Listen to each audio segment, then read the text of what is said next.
O cenário era devastador. O povo desanimado, desolado por causa dos inimigos que vieram atrapalhar a construção. Mas é nessa hora que Deus levanta um dos personagens para sustentar o povo, para colocar o povo adiante. O nome dele? Zorobabel. É baseado nessa história, meu querido irmão, que nós vamos falar de hoje, da nossa lição de número 5. Zorobabel recomeça a construção do templo. Vamos caminhar nessa história magnífica, vamos caminhar nessa história maravilhosa e ver como Deus agiu através da sua misericórdia na vida de Zorobabel e dos seus companheiros, principalmente o profeta Ageu e o profeta Zacarias, que o Senhor levantou para trazer ânimo novamente. Vamos aproveitar esta lição e vamos pedir ao Senhor que retome o nosso ânimo, que use o servo dele, que use os profetas, que use a sua palavra para falar conosco. Vamos ouvir a voz de Deus e receber de novo um refrigério na nossa alma, um novo ânimo em nosso espírito, e assim continuar fazendo a obra do Senhor, porque ela não pode parar. Está começando mais uma lição da nossa escola bíblica dominical, a lição de número 5. Zorobabel recomeça a construção do templo. Fique comigo, vamos até o final desse vídeo, caneta e papel na mão. Tenho certeza que Deus vai trazer uma palavra de poder para as nossas vidas, para cada um de nós, tá bom? Fique comigo, está começando a nossa escola bíblica dominical.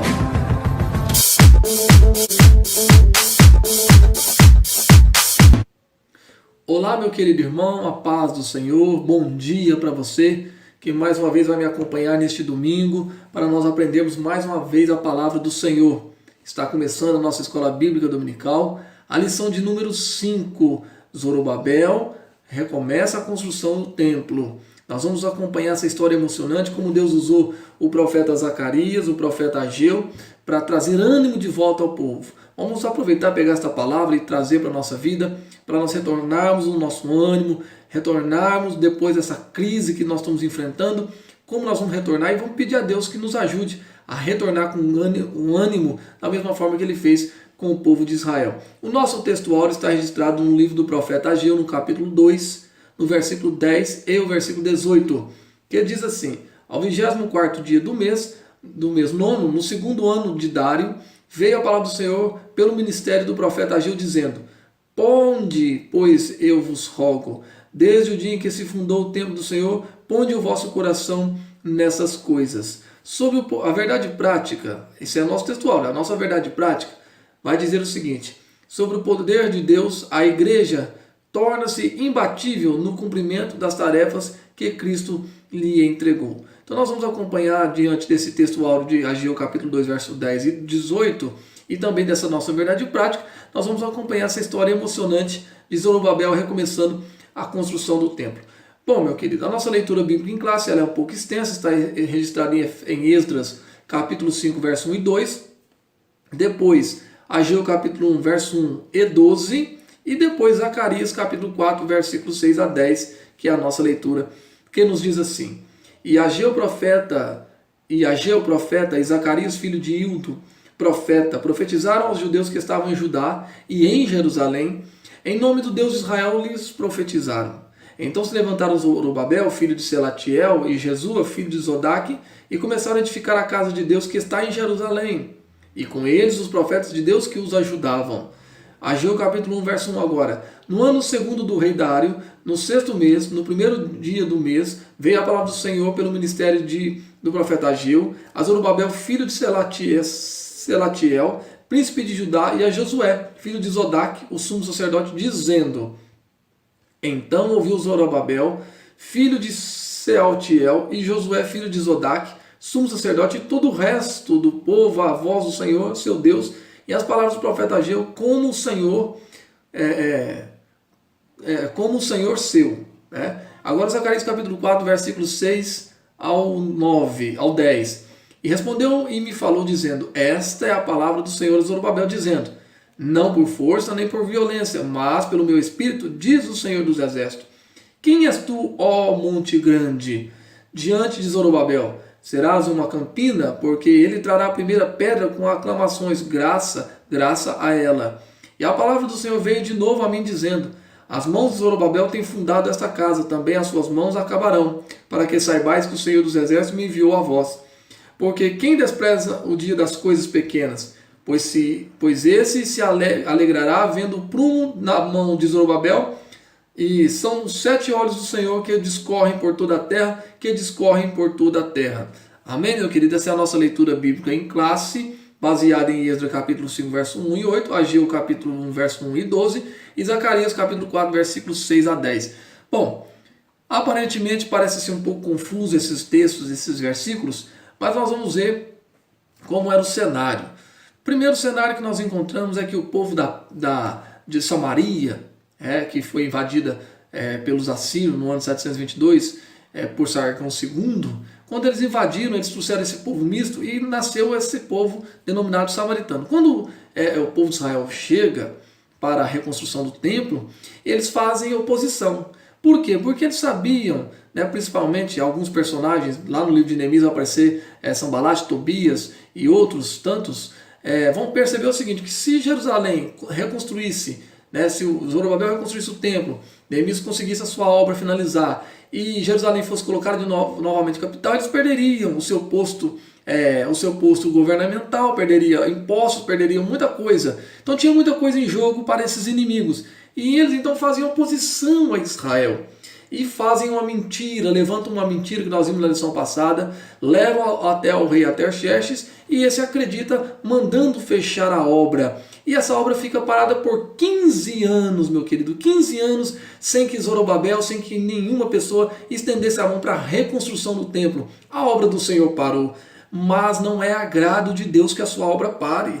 Não é assim que Deus chamou, não é assim que Deus faz com a sua obra. Então Deus levanta de novo homens como Ageu e Zacarias que vão profetizar para Zorobabel, para Jesua, no caso Josué o sumo sacerdote, e também para o povo, para que eles retornassem à reconstrução de novo do templo. E aí nós vamos ter uma história abençoada, porque eles vão atrás do rei Dario agora, e o rei Dario não apenas vai liberar com que Neemias reconstrua, mas também vai financiar toda a construção, toda a retomada do processo da reconstrução de Jerusalém. Então nós vamos acompanhar nesta palavra como Deus trouxe o ânimo de novo na vida desse povo, e tomara que até no final dessa lição você receba a palavra de Deus no seu coração e retome o teu ânimo, saia dessa cadeira, saia desse sofá, saia desse banco, dessa vida que você está levando e retome as suas atividades, porque Deus é com você. Amém? Então vamos acompanhar essa história maravilhosa. Bom, primeiro tópico diz assim: Deus suscita os profetas Ageu e Zacarias. Deus levantou 2 profetas, meu querido. Deus levantou 2 profetas. Primeiro veio Ageu, capítulo 1, verso 1. E depois levantou Zacarias, lá no capítulo 4, verso 1 e 6, ele fala isso, no seu mesmo livro de Zacarias. Não vieram atendendo o convite de líderes de Jerusalém. Não foi ninguém que convidou eles, nem Esdra, que tinha a autoridade do rei. Esdra foi colocado sobre ele a autoridade de conclamar líderes para liderar a reconstrução lá no passado. Não foi dele a chamada, também não foi de Neemias, também muito menos de Zorobabel. A chamada veio diretamente de Deus, mas o Deus dos céus os enviou. Então o povo está parado, o povo está desanimado. Por mais que Esdras, Zorobabel, Neemias, Jesus tivesse o porte, tivesse acesso ao palácio, tivesse toda a riqueza que eles tinham de conhecimento, não conseguiram cativar o povo. Foi necessário que Deus levantasse homens, profetas, para trazer uma palavra de ânimo do povo. Chegaram de surpresa em Jerusalém e ali entraram em contato com os 2 líderes e também com o povo judeu, lá em Êxodo capítulo 5, verso 1, fala disso. Então eles chegaram com surpresa: olha, nós viemos aqui em nome de Deus, o Senhor Jeová, e nós estamos aqui para profetizar sobre a vida de vocês, para recuperar o ânimo e vocês reconstruir. Bom, a primeira profecia foi para Zorobabel, o líder político, recebeu uma mensagem pessoal. Deus conhecedor da insuficiência espiritual de Zorobabel, estava muito desanimado e sabendo que este não tinha mais nenhum vigor para tentar modificar a situação imposta pelos inimigos, deu-lhe uma palavra maravilhosa, uma mensagem poderosíssima de encorajamento. A mensagem de Deus veio sob forma de uma visão de Zacarias que havia recebido. Deus lhe mostrou um castiçal com 7 lâmpadas. Olha que visão maravilhosa. Símbolo da obra de Deus. O óleo que as lâmpadas precisavam tinha que fluir através dos canos, ligados a um vaso de azeite que ficava acima. Então tinha um vaso de azeite em cima, um candelabro aqui, e tinha um caninho desse vaso de azeite que sustentava todas as 7 lâmpadas do candelabro para que não se apagasse o fogo. O vaso de azeite, por sua vez, estava em contato com duas oliveiras. Olha que interessante, né? Zacarias 4, verso 1 e capítulo 4, verso 3, falando já a profecia sobre Zorobabel e também visando lá no futuro a messiânica. E o recado de Deus para Zorobabel foi esse: não é por força nem por violência, mas pelo meu espírito, diz o Senhor. Então esse vaso de azeite que simbolizava Zorobabel, que é ele que canalizava todo o azeite para 7 candelabros de ouro, para que o templo fosse reconstruído, ele recebia o azeite lá de cima, de duas oliveiras, de 2 ramos de oliveira, que falava de Jesus e também do próprio Espírito Santo. E aí o Senhor completa dizendo: Zorobabel, não é por força, tá? Não é por força e nem por violência, mas é pelo meu espírito. O Senhor está dizendo: Zorobabel, não adianta brigar, não adianta espernear, não é por força, não é por grito que você vai conseguir convencer esse irmão, essa irmã de voltar a trabalhar pelo Senhor. É pelo meu espírito. É necessário o altar, é necessário oração, é necessário jejum, é necessário adoração, é necessário restauração espiritual para que o povo tome esse ânimo novamente. Meu querido, nós estamos precisando nesses dias de restaurações espirituais. Tomara que até o final dessa aula Deus restaure a tua vida, restaure a nossa vida, para que nós retornemos à obra do Senhor. Estamos precisando, irmãos, acelerar o processo da obra do Senhor, porque tem muita gente precisando de ouvir a palavra do Senhor.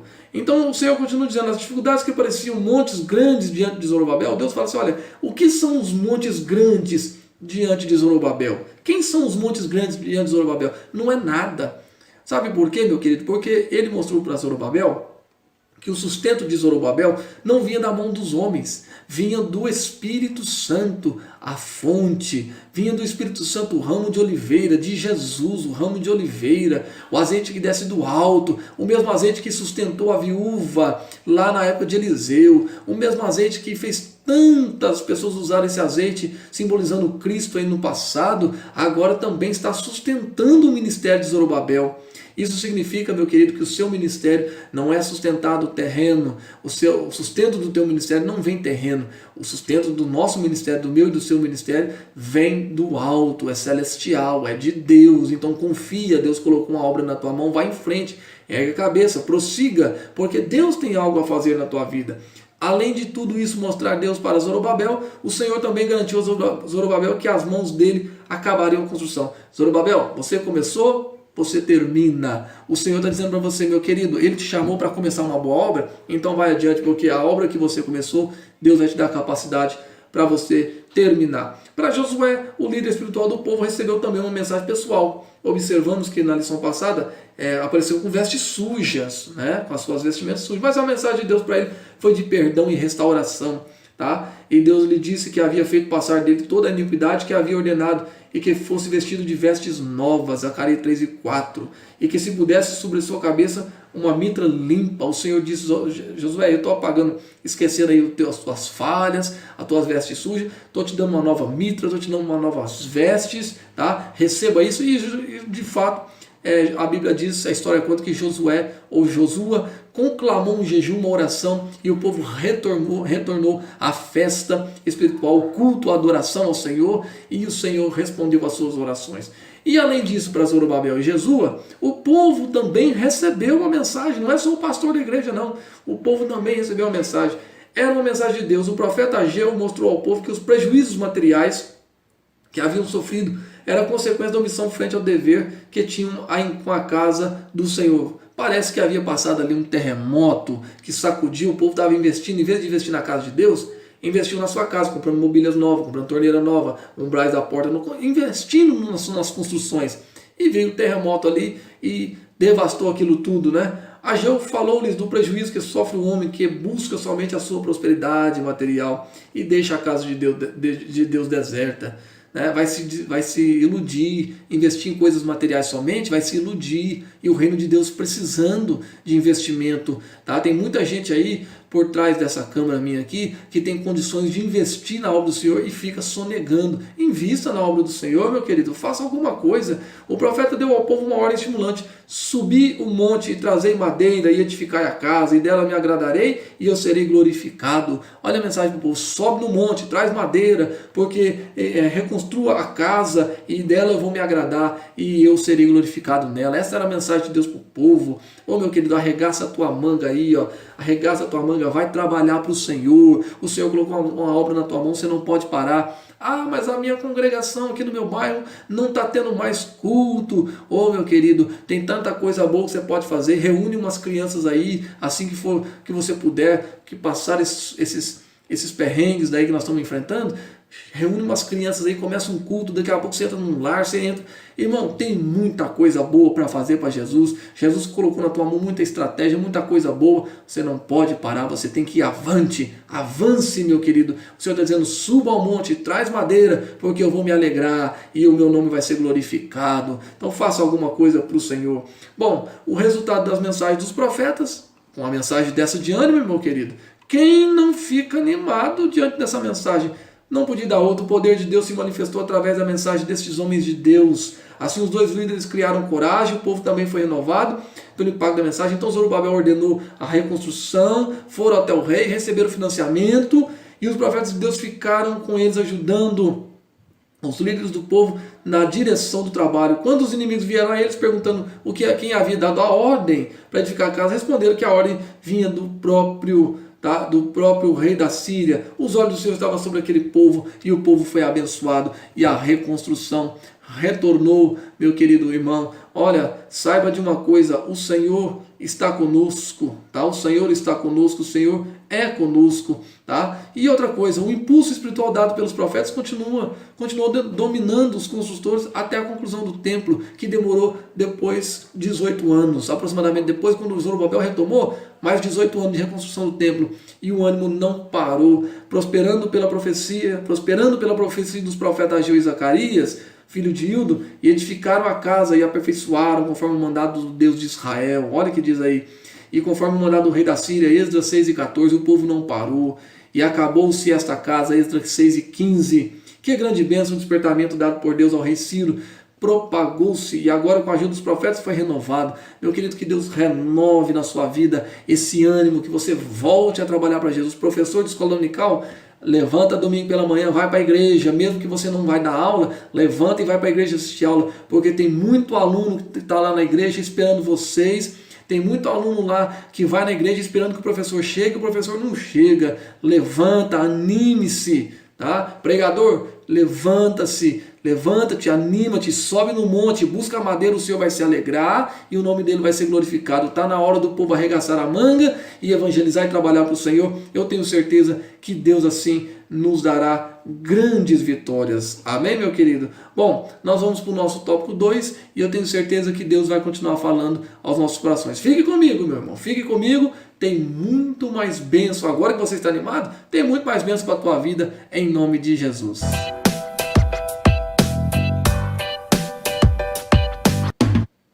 Bom, meu querido irmão, chegamos ao nosso tópico número 2. Vimos aí no tópico 1 a injeção de ânimo que Deus deu através do profeta Zacarias, através do profeta Ageu no povo, Zorobabel, Jesua, e o povo recebeu uma palavra: sobe no monte, desce a madeira, o Senhor vai se alegrar e vai ser glorificado neste lugar. E edificar a casa, Esdras 6:15, edificar a casa, e tudo deu certo. Agora no tópico 2 nós vamos ver por que tudo isso deu certo. Sabe por quê? Porque o tópico 2 diz assim: o ministério profético, uma prova da manifestação de Deus. Onde há ministério profético, há manifestação do poder de Deus. Então, meu querido, deixa Deus te usar através do ministério da profecia, deixa Deus te usar, falar na tua boca, falar na tua alma, falar através dos teus louvores, porque quando isso acontece, há manifestação do poder de Deus. Uma inesperada operação sobrenatural por parte de Deus solucionou o grave problema da reconstrução do templo. Algo sobrenatural aconteceu, partiu de Deus. E partiu de Deus e Deus modificou a história de Israel, reconstruindo o templo e tudo deu certo. Por quê? Porque há manifestações sobrenaturais no Antigo Testamento. Então nós vamos ver agora algumas manifestações que arrolaram no Antigo Testamento. Veja bem, há muitos exemplos no Antigo Testamento, como Moisés, por exemplo, o grande líder que Deus levantou para libertar seu povo da escravidão do Egito, recebeu de Deus um preparo sobrenatural e o que lhe deu muita autoridade espiritual, com uma vara fazia grandes maravilhas. Irmão, Moisés andava com a vara na mão e muitas coisas ele fez. Fez sair água da rocha, abriu o mar vermelho, maná desceu do céu, cura no deserto através da serpente, codornizes caindo do céu. Muita coisa boa aconteceu porque Moisés recebeu a autoridade. Ele era líder, ele era legislador, mas ele era profeta. Ele não tinha medo, não. Quando o povo desanimou, chegou diante do Mar Vermelho, falou, e agora? De um lado é montanha, do outro lado é montanha, o faraó está vindo atrás. Para onde nós vamos? Moisés não teve dúvida, clamou ao Senhor. O Senhor diz, estenda a tua vara, toca no mar. A Bíblia diz que ele toca no mar e o mar se abre. Ô meu querido irmão, você tem o dom, você tem o ministério, você foi chamado por Deus. E o que você está fazendo com a vara parada aí, guardada? Essa vara tem que sair, sabe? Essa vara hoje fala da fé. Essa nossa fé tem que ir para fora, tem que sair, tem que ser espontânea. A palavra profeta no Antigo Testamento é no hebraico, significa nabi, que é aquele que faz borbulhar. Meu querido irmão, você tem que fazer borbulhar. Quando você abrir a boca na igreja para poder pregar, para falar para alguém do amor de Deus, a pessoa tem que sentir borbulhando no seu coração as palavras de Deus na sua vida. Tem que ser como mel no coração da pessoa.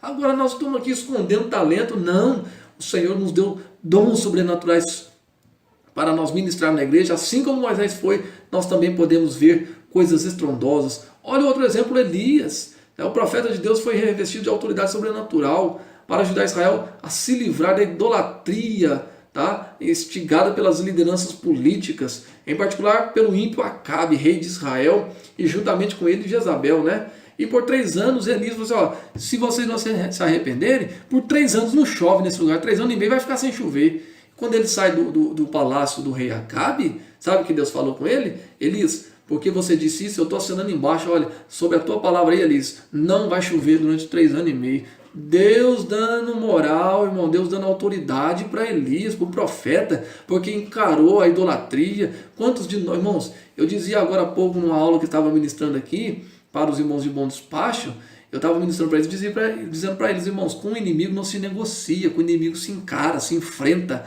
sabe? Com o adversário tem recuo, negociações não, tem que se enfrentar. A gente fica negociando, tentando arrumar um jeitinho de encaixar. Não, meu querido, idolatria se combate, idolatria se enfrenta, idolatria se repreende. Você é profeta de Deus na tua casa, você é profeta de Deus na tua família, você é voz profética, meu querido, sobre o teu lar, sobre a tua casa. E vai ficar tolerando coisas malignas aí? Vai ficar tolerando essa falta de bênção, de prosperidade aí? Não, meu querido. Você vai usar a tua voz profética, vai profetizar, como Elias falou. A partir de hoje vai acontecer, em nome de Jesus, vai chover, em nome de Jesus vai descer fogo do céu, em nome de Jesus vai descer óleo aqui, em nome de Jesus vai descer algo sobrenatural. Irmão, profetiza no nome de Jesus. Ele mesmo disse, se pedires em meu nome, crendo, recebereis. Creia, meu querido, é no nome dele, é no nome de Jesus. Se fosse no meu nome, eu diria para você, não precisa pedir nada. Se você fosse pedir no meu nome, eu diria para você, ó, não pede nada não. Não peça nada porque você vai ter problema. Agora, no nome de Jesus, meu querido, tudo que pedires crendo, recebereis. Olha o que diz o Senhor. E ele fez esse milagre. Tá? O ponto alto do seu ministério foi o confronto com os profetas de Baal e de Azera, lá no Monte Carmelo. Nesta ocasião, a manifestação sobrenatural do povo de Deus fez com que o povo clamar, só o Senhor é Deus. Elias era tão cheio de Deus, tão cheio do Espírito Santo, irmão, que a cultura dos adoradores de Baal e de Azera, eles acreditavam que esses deuses eram o Deus da fertilidade. Então, o Deus das águas e da fertilidade. Era Baal, que eles acreditavam que o monte, assim como os gregos acreditam que o Monte Olimpo é o lugar dos seus deuses, né, os balaístas também acreditavam que o Monte Carmelo era o lugar do seu Deus, o Deus Baal, e que de lá ele fazia chover, porque a chuva que vinha próspera, a chuva que fazia crescer a semente, vinha da região do Monte Carmelo. Então, os caldeus acreditavam que era no Monte Carmelo que Baal se manifestava e que fazia descer a chuva, que fazia crescer a semente. Aí, o que eles fazem? Então, onde é que Baal mora? Lá no Monte Carmelo. Então, nós vamos subir lá na casa dele. E vamos lá na casa dele, eu quero ver se vai fazer chover na casa dele. Meu querido irmão, isso é homem de Deus, isso é coração cheio da graça, cheio da glória, sabe? Desafiar o inimigo. A Bíblia diz que ele sobe lá e fala assim, manda Baal chover, manda chover, e nada de chuva, nada, nada, nada, nada. E você conhece a história, se automutilaram, nada aconteceu. Aí chegou na hora dele, ele falou assim, olha, Baal não respondeu não, então o nosso Deus vai responder. O Deus que for verdadeiro vai responder com fogo, não é com chuva não, tem que descer fogo. Baal não fez nem cócega. Aí ele vai fazer o desafio, pediu para derramar água. A Bíblia diz que ele derrama água sobre o altar, derrama água sobre o novilho que estava sobre o altar, derrama água sobre a lenha, e além disso abre uma vala em volta do altar e manda encher de água. Sabe para quê, irmão? Para ficar provado que Deus é Deus poderoso. E a Bíblia diz que ele faz uma oração de aproximadamente 32 segundos, irmão. Elias não passou o dia inteiro orando, não. 32 segundos, a Bíblia diz que ele orou e o fogo desceu e lambeu a água. E todo o altar foi consumido pela presença de Deus. Isso é desafio, irmão. Eu te desafio hoje, nessa manhã, em nome de Jesus, a exercitar a tua fé, a ir para a igreja, usar a tua fé. Quer ver mudança na tua casa, meu querido? Quer ver Deus mudar algo na tua história? Quer ver Deus mudar algo na tua vida? Use a tua fé. Use a palavra de Deus. Use a fé que está dentro de você. É um dom natural, é um dom sobrenatural também. O dom da fé. Então use, porque Deus vai continuar falando ao seu coração. Além do Antigo Testamento, temos manifestações do Novo, irmão.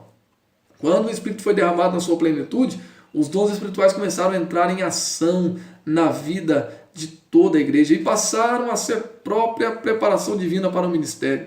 Os apóstolos eram revestidos desses dons espirituais, meio divino para a conversão de muitas almas, meio divino. Então teve muita gente que foi convertido porque viu o poder sobrenatural de Deus na vida desses homens. Era um meio que Deus usava para converter as pessoas, né?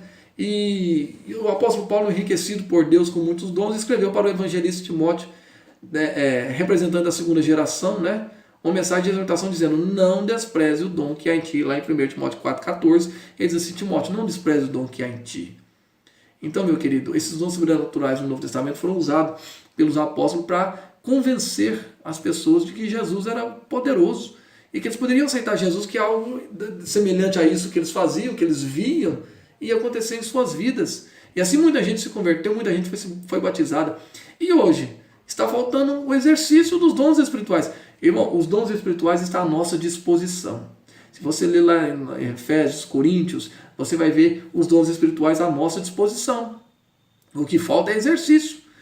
Se você pegar uma bicicleta aí agora e sair andando, né, ou sair correndo pela rua, 10 minutos depois você vai sentir uma dor aqui lateral, vai sentir uma dor muito forte lateral, falta de ar, aquela coisa horrível que dá na gente. O que isso significa? Falta de exercício. Quando às vezes a gente brinca com os nossos filhos aí jogando uma bola com eles, daqui a pouco a gente está todo travado, porque falta de exercício. Os dons espirituais também assim, uma igreja que não exerce os dons espirituais, uma igreja que não exercita esses dons espirituais, tende a ser uma igreja travada, uma igreja parada. Você que é crente, que é cristão, se não exercitar os dons que Deus colocou em você, você vai ficar enferrujado, irmão. E aí depois tem que vir com um óleozinho. E esse óleozinho só entra na nossa vida se a gente dar uma brecha. Porque tem parafuso que está tão enferrujado que você joga o óleo, o ferrugem comeu tanto ali, pedrificou tanto em volta da cabeça do parafuso, que o óleo não entra, aí fica até difícil tirar o parafuso. Então tem que deixar uma brechinha para esse óleo entrar. Então, meu querido, deixa o óleo do Espírito Santo descer sobre a tua vida, assim como foi na vida de Zorobabel, de Jesua e também do povo de Israel, trazendo ânimo, não desprezando o dom que há em ti, tá bom, meu querido? Levante, está na hora de exercite o que Deus te deu. Você canta, peça a oportunidade para cantar. Ah, mas eu canto, mas ninguém na igreja me chama para cantar. Mas quantas vezes você está ensaiando? Quantas vezes Deus está vendo você ensaiar? Eu vou cantar aqui no playback e se eu errar que os irmãos me perdoam? Deus não vai deixar você cantar não, porque você pode estar prejudicando a salvação de alguém naquela noite, cantando desafinado para Deus, você pode atrapalhar alguém de receber o Espírito Santo. Mas se você ensaiar e disser para Deus assim, Deus, eu estou ensaiando para louvar o teu nome, me dê uma oportunidade. Irmão, pode ter certeza, daqui a pouco alguém te chama para você cantar lá, sem que combinar com você nada. Você vai ser chamado para poder pregar, para poder cantar. Eu quero pregar, mas se eu não preparar uma mensagem, como é que eu vou pregar? Então eu não estou exercitando o dom. Então exercite o dom que há em você, não despreze o dom que há em ti, conforme Paulo falou a 1 Timóteo 4,14. Paulo recomenda aos coríntios dizendo: procurai os melhores dons com zelo, tá? Procurai com zelo os dons espirituais, mas principalmente o de profetizar, 1 Coríntios 14:1. Procure com zelo os melhores dons e você vai ver Deus se manifestar na sua vida. Tá bom, meu querido? Você vai ver Deus se manifestar na sua vida. A profecia no Antigo Testamento era conhecida como oráculo profético, uma mensagem a ser transmitida ao povo, que era entendida como um peso, em hebraico massa, sobre a alma do profeta até que ele pudesse pronunciá-la. Então, quando o profeta recebia lá no Antigo Testamento uma mensagem, tá, era chamada de massa, de peso. O que você está fazendo aí, profeta? Eu estou aqui por causa do peso. Que peso? Porque é o peso que Deus me deu. Enquanto o profeta não tirava, não entregava a mensagem para aquela pessoa destinada a receber a mensagem, o peso não saía, a massa não caía. Então, meu querido, você vai ficar carregando peso pro resto da sua vida e de maneira nenhuma exercita o dom que há em ti, porque eu tenho certeza que Deus te deu talento, Deus te deu dons maravilhosos. E vamos aproveitar que a casa do Senhor está sendo reconstruída. Vamos aproveitar que esse tempo de pandemia nós estamos retornando agora. É tempo de renovar, é tempo de adorar certo, é tempo de fazer a coisa certa. Então vamos aproveitar e não desprezar o dom que há em nós, tá bom, irmão? Então fique com essa palavra em nome de Jesus, receba ânimo hoje. Eu tenho certeza que Deus vai continuar te usando, tá bom? Vamos preparar, nós vamos para o tópico 3. O nosso último tópico, a lição passa muito rápido, mas é bom que Deus está falando conosco, tá bom? Fique comigo, papel e caneta na mão e vamos ao tópico 3, porque eu tenho certeza que Deus tem uma palavra de poder para as nossas vidas em nome de Jesus.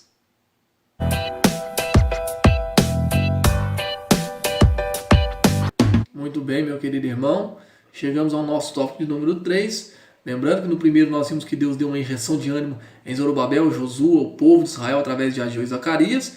No segundo tópico nós vimos aí que o Senhor nos orienta a não desprezar o dom que há em nós, tá? Baseado em 1 Timóteo 4:14. E agora nós vamos ver como funciona o ministério de profeta à luz da Bíblia. Como é que funciona isso hoje, os profetas? Como é que estão? Quem é profeta, quem não é? Vamos ver como é que funciona isso na Bíblia? Para isso o tópico 3 traz o título Ministério de Profeta à luz da Bíblia. O profeta exerce a função ministerial determinada por Deus. Ninguém toma para si esta honra, senão que é chamado por Deus, conforme Hebreus capítulo 5, verso 4.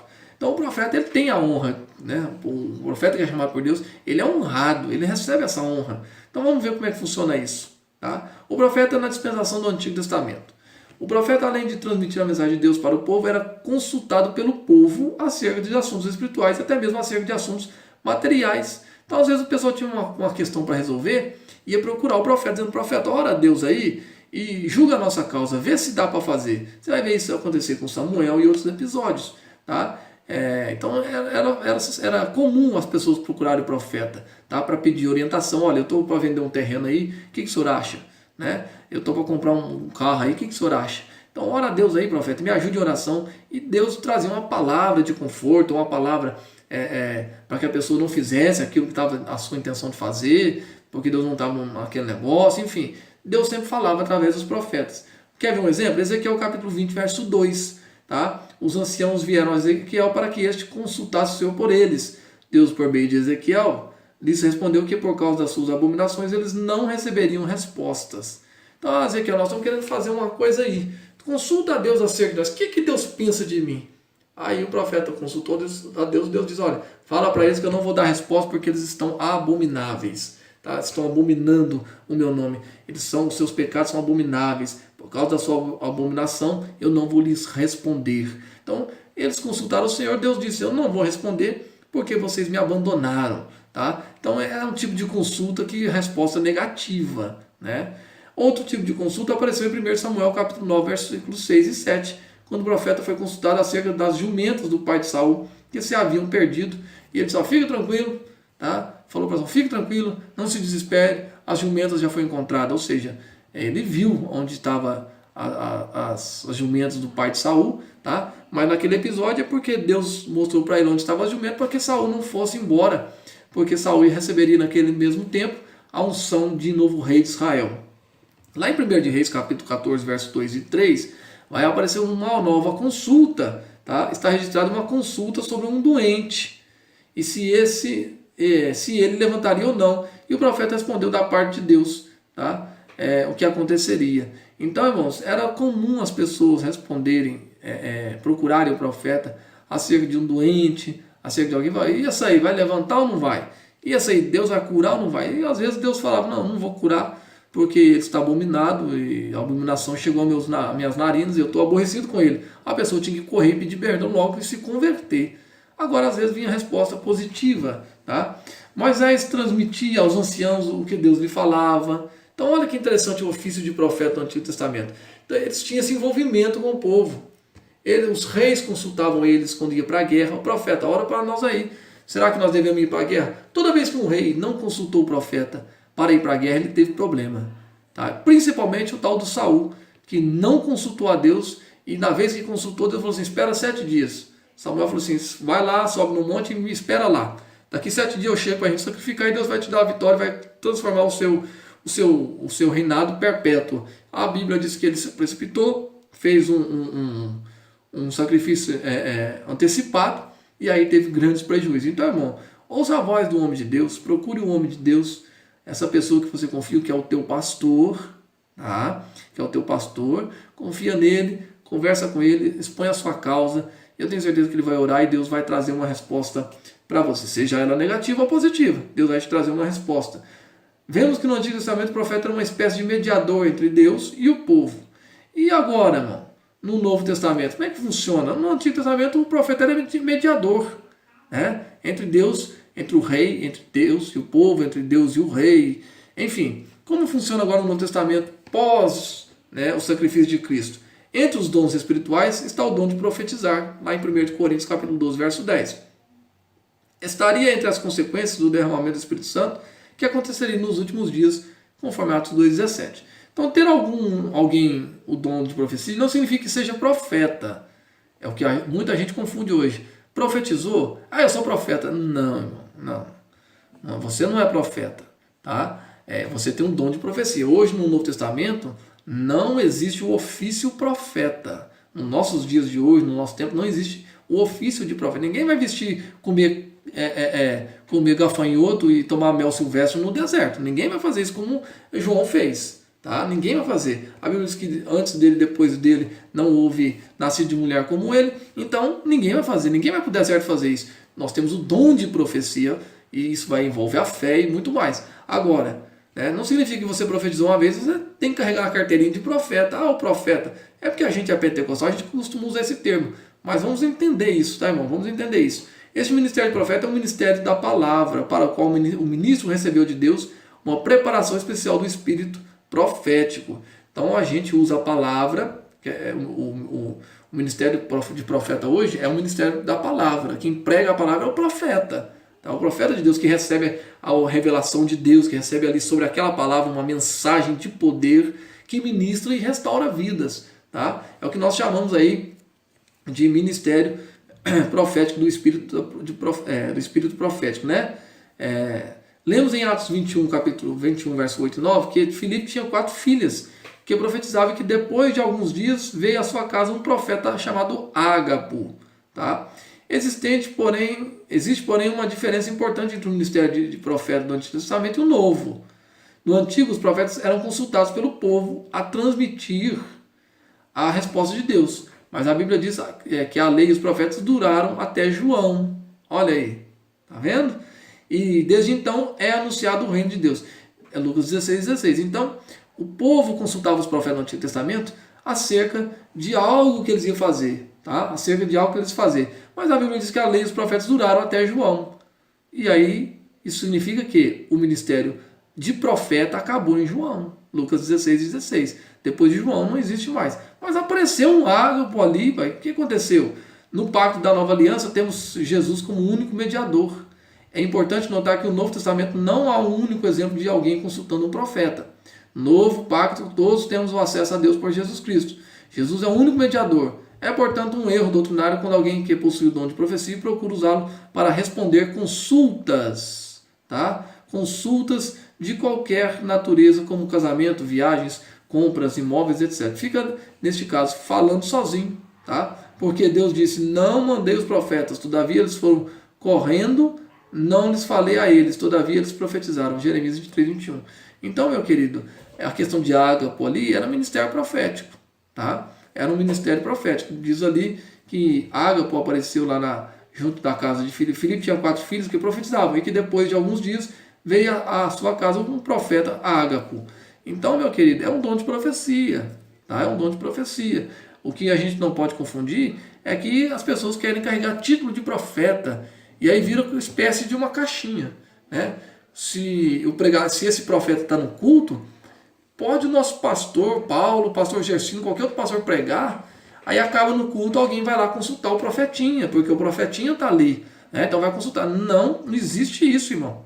A mensagem profética está com o pregador. Uma vez eu repreendi uma irmã, porque eu estava pregando, e eu tive que repreender essa pessoa. Eu estava pregando, ministrando, e de repente essa pessoa levantou e gritando e dizendo, procurando um nome, falando o nome de uma pessoa, não falava o nome, né? Dizendo assim diz o Senhor, e gritava, e eu estava no microfone, ela queria sobressair a minha voz, e atrapalhou o culto inteiro. Então eu tive que pedir, né, no meio da pregação, eu tive que parar e pedir a essa pessoa para se assentar, e dizer para ela, ó, irmã, se assente, porque a palavra profética está comigo, não está com você. Enquanto eu estiver pregando, Deus está falando através de mim. Então eu sou a voz profética da noite.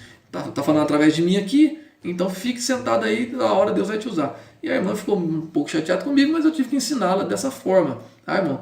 Por quê? Porque o ministério profético, né, o profeta como João, como Elias, como Moisés, o tempo terminou em João. Agora daqui para frente é dom de profecia, e nós temos que buscar esse dom, tá? Jeremias 23:21 diz assim: não mandei os profetas, todavia eles foram correndo, não lhe falei a eles, todavia eles profetizaram. É fundamental que os obreiros ensinem a igreja acerca do uso correto dos dons, inclusive de profecia. Então, irmão, o que não pode acontecer é nós sairmos como loucos desvairados, profetizando para qualquer coisa. Profetiza para o papagaio, profetiza para o cachorro, profetiza para o hamster, profetiza... Não, irmão. Dom de profecia é muito sério. Escute o que eu vou te dizer. Toda vez que uma pessoa libera uma palavra profética, essa palavra ela vai ser gravada. Tá? Ela vai ser gravada não por celular, mas por Deus. E até mesmo pela pessoa receptiva. Então ela tem que... A Bíblia diz que é para a gente julgar, né, o profeta, né, julgar a profecia ali, julgar o profeta. Então vai ser analisado. Será que vai cumprir mesmo? Quantas vezes eu vi pessoas profetizarem, vieram profetizar para mim, coisa que não tinha nada a ver, nunca se cumpriu, porque nunca foi verdade. Então, meu querido, cuidado com isso. Se você tem um dom de profecia, você não precisa falar para ninguém que você tem um dom de profecia. Se você tem um dom de profecia, então você vai pegar a sua Bíblia, vai estudá-la, vai abrir a palavra e vai profetizar. Tá? Vai ler a palavra. A palavra de Deus é a profecia viva em nossos corações. Então pregue a palavra, irmão. Pregue a palavra. E deixa Deus te usar. Ah, mas Deus me deu uma revelação que eu preciso ir no irmão e falar com ele. Então tá bom, é profecia. É profecia? É profecia, então vai lá e entrega. Vai lá e entrega. E dentre muitos, você vai cair você vai entrar naquela palavra de Provérbios, né? Lança o teu pão sobre as águas e dentre muitos dias o acharás. Então pode ter certeza, se Deus falou o teu coração para liberar uma palavra profética para alguém, libere. Vai lá no coração dela, fale no ouvido dela, se for preciso, fale. Conforme Deus mandou você falar. Eu tenho o costume de não querer falar no microfone. Quando Deus me revela alguma coisa assim para alguém, eu não falo no microfone. Às vezes eu tiro o microfone, vou até a pessoa, falo no ouvido dela, perto dela, bem baixinho, porque pode ser constrangedor para a pessoa, tá? Mas é necessário todo esse amparado. Mas independente disso, irmão, eu não estou aqui para te desanimar. Não estou aqui para julgar e dizer que você não tem o dom de profecia. Muito pelo contrário, eu estou te ensinando o que é um profeta, que parou ali, o ofício de profeta terminou em João, e a partir daí nós temos o reino de Deus que traz o dom de profecias, que é muito melhor, irmão, muito melhor. Tá? Nós temos acesso a Jesus agora. Jesus agora nos deu acesso. Antigamente, o povo consultava o profeta para falar com Deus. Agora não, nós vamos direto a Deus através de Jesus. Tá? Então nós vamos direto. Não estou aqui desanimando você, dizendo que você não tem. Muito pelo contrário, irmão, entenda isso. Eu tenho certeza que você tem um dom e que você não vai desprezá-lo. E por não desprezá-lo, Deus vai te usar grandemente aí no seu bairro, na sua região. Então, irmãos, essa é a nossa lição. Eu espero que você tenha entendido o que Deus tem para você, tá? Deus colocou um talento na tua mão. Se você canta, ensaie para cantar. Se você prega, prepare-se para pregar. Se você evangeliza, prepare-se para evangelizar, tá? Não basta só sair aí dizendo que vai evangelizar. É preciso um preparo, oração e jejum. E eu tenho certeza, irmão, que Deus vai te usar grandemente. Eu tenho certeza, não tenho dúvida que Deus vai usar. Deus vai usar essa mensagem aí para trazer renovo para nós. Eu tenho certeza que a partir de hoje nós estamos agora reanimados por Deus. Se tinha alguém aí que estava triste, desanimado, eu tenho certeza que recebeu um ânimo de Deus nessa noite. Se não recebeu, nessa manhã, se não recebeu, né, esse amparato de Deus aí, eu quero orar por você, para você sentir Deus falar no seu coração, para você sentir Deus tocar na tua alma e você voltar a fazer as coisas de Deus. Deus conta com você, a obra não pode parar, o templo não pode parar. Deus vai levantar você como voz profética para esses dias, para liberar palavras de vitória para os seus familiares, para pessoas que precisam de ouvir e sair das crises e assim a obra do Senhor crescer. Curva a sua cabeça e eu quero orar com você em nome de Jesus. Pai, em nome do Senhor Jesus agora, eu oro em favor desse irmão, dessa minha irmã que nos assistiu nesse vídeo agora, meu Pai. Senhor, dê a ele um ânimo, assim como o Senhor fez com Zorobabel, Jesua e o povo de Israel através de Ageu e Zacarias. Use-nos, ó Pai, agora para liberar essa palavra de ânimo, Senhor. Pai, eu libero, Senhor eterno, em nome de Jesus, essa bênção sobre a vida dessa pessoa, Senhor eterno. Senhor, que ela seja animada agora, que ela seja restaurada, que esse dom que o Senhor deu para ela não deixe ele enferrujar, que esse talento não fique escondido, mas que ele se prepare, que ele se coloque na brecha, para que a obra do Senhor não sofra, porque quando o Senhor chamá-lo para usar, ele vai estar pronto. A obra do Senhor não vai sofrer, não vai parar por 18 anos por causa dos inimigos, muito pelo contrário, os inimigos nós vamos encarar no nome de Jesus e junto com o teu povo, junto com os profetas do Senhor, com as vozes proféticas que há no nosso meio, nós vamos prosperar, Senhor. Abençoe esse irmão, essa irmã, que ele possa voltar animado para a tua casa, esse professor de escola dominical, que ele possa retomar as suas atividades, que cada pregador retome as suas atividades, cada cantor retome as suas atividades, ó Pai, e que o Senhor use eles poderosamente na palavra. Senhor, reergue esse ministério, Senhor, desse pastor, que agora está sem a congregação por um tempo, Senhor eterno, ele teve que deixar a congregação por um tempo por causa dessa crise, mas em nome de Jesus, ó Pai, anima o coração desse obreiro de novo, Senhor, mesmo que ele não esteja na frente da congregação, anima ele de novo, Senhor, para ele continuar a sua jornada, porque daqui a pouco o povo que lhe espera será atendido. Senhor, em nome de Jesus, abençoe todos os nossos irmãos que assistiram essa aula e nos abençoe nesse domingo, que o grande poder do Senhor se manifeste sobre nós e que nós possamos ver o teu sobrenatural mais uma vez se manifestar no nosso meio. Em o nome de Jesus nós te pedimos e te agradecemos hoje para todos sempre.